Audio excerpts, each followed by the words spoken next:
জয় রাধে। যদি কারো মনে ভগবানের সেবা বাসনা জাগরিত হয় বা একনিষ্ঠ ভক্তির উদয় হয়,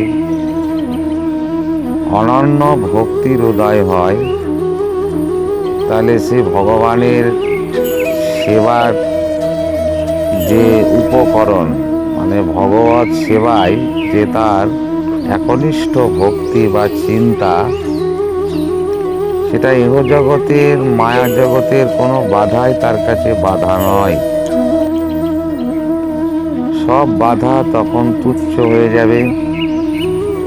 তার প্রমাণ শ্রীমতী রাধারানী শ্রীধাম বৃন্দাবনে তার যখন আয়ানের সঙ্গে বিয়ে হয়ে যাবটে তিনি চলে গেলেন, তার বাদী ছিল জটিলা এবং কুটিলা। কারণ যদি ভজনে বা ভক্তিতে বাধা না থাকে, তাহলে সেটা গতি বৃদ্ধি হয় না বা সেটা পুষ্টিকর হয় না।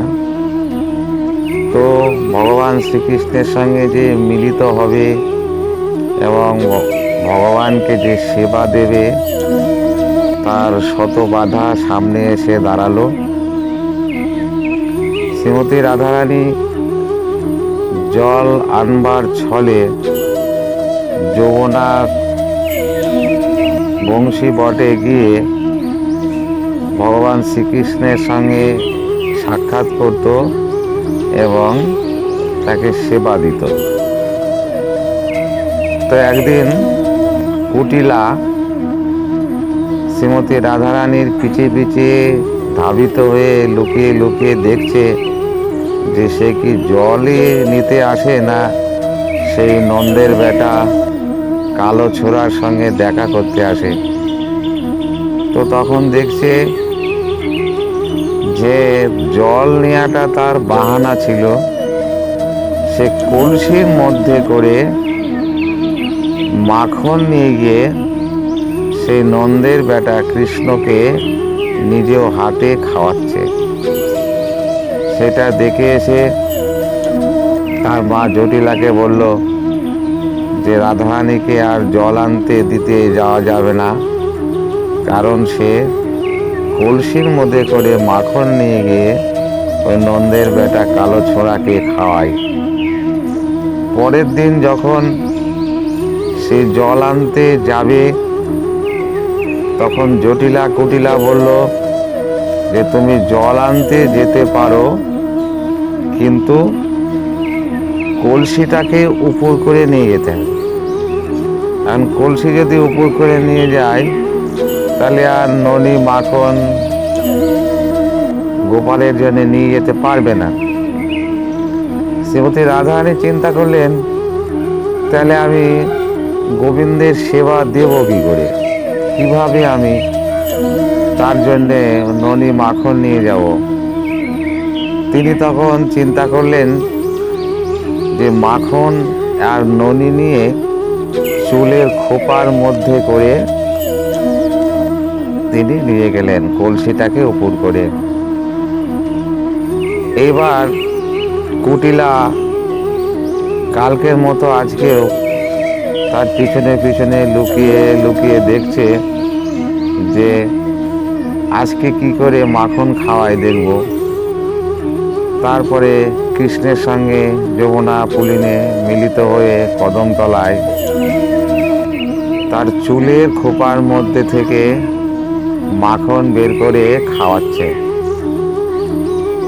তারপরে বাড়ি আসলে পরে বলছে যে তুমি কালকে যদি জল আনতে যেতে হয়, তোমার কলসি উপর করে নিতে হবে এবং চুলের খোপা ছেড়ে দিয়ে চুল আউলিয়ে যেতে হবে।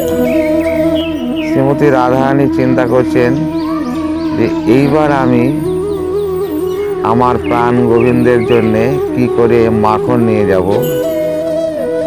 তখন তিনি চিন্তা করতে করতে একটা উপায় বের করলো তিনি কাপড়ের আঁচলে বেঁধে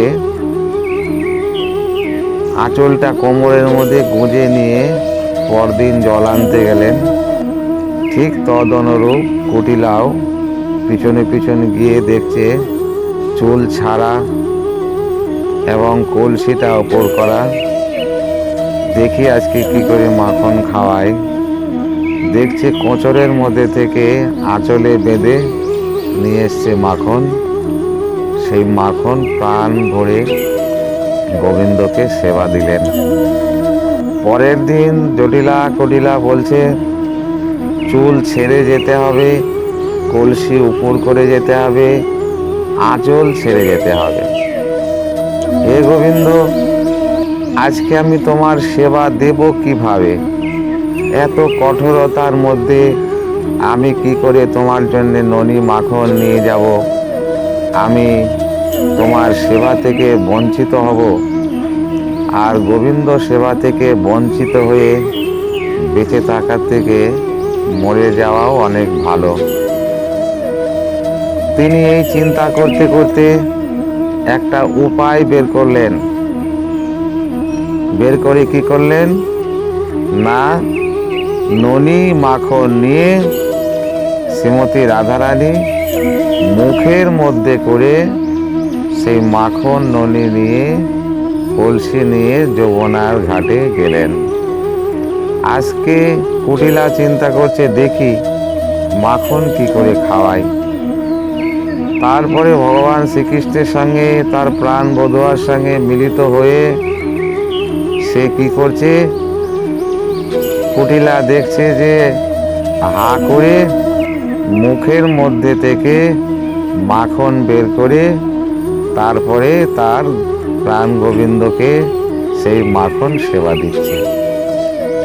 তো এর থেকে আমরা কি শিক্ষা পাই যে যদি গোবিন্দ সেবা দেওয়ার জন্য একনিষ্ঠ ভক্তি বা মনের তীব্র বাসনা বা অহিতকী ভক্তি কারো যদি উৎপন্ন হয়, তাহলে গোবিন্দ সেবা দেওয়ার নিমিত্তে কোনো বাধাই বাধা নয়, কোনো অজুহাত এখানে খাটবে না।